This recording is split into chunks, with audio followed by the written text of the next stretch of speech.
made it successful?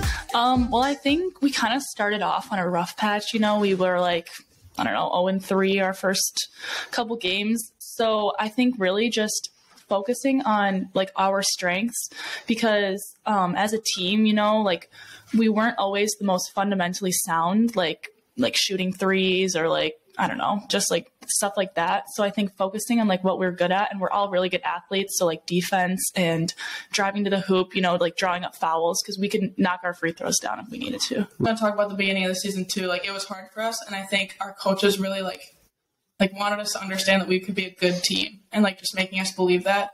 And I also think like the energy that we could bring to each other was like big on like being successful. How do you divide your time between practices, games, school, having a life? I think just like being able to make that schedule is really important. So like knowing like after practice, like I need to get my homework done or else I'm going to fall behind in my classes. And then it's just going to like snowball effect into like not good. Right. Can get away from you pretty fast, I bet. Mm-hmm. Yeah. Maggie, for you, same thing? Or yeah, I found it really difficult, like game days, especially trying to find time to do homework. So if I could like crunch it out before games when I was at my house, or like before bus time or whatever.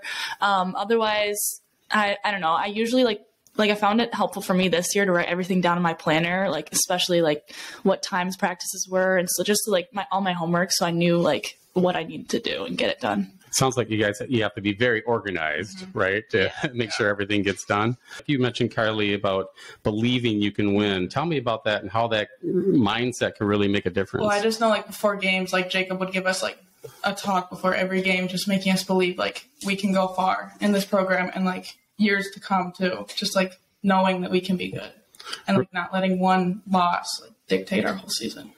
Do you do anything like before the games, kind of mentally to get prepared, or is it mainly just physically getting warmed up and ready to go? Yeah, I do my parents have taught me to do a lot of visualizing, especially mm-hmm. like with volleyball when we'd like have really important games and stuff. Well, even in basketball too, mm-hmm. just like visualizing the positive aspects, because if you like predict like you're going to do something bad, like then that's what's going to happen.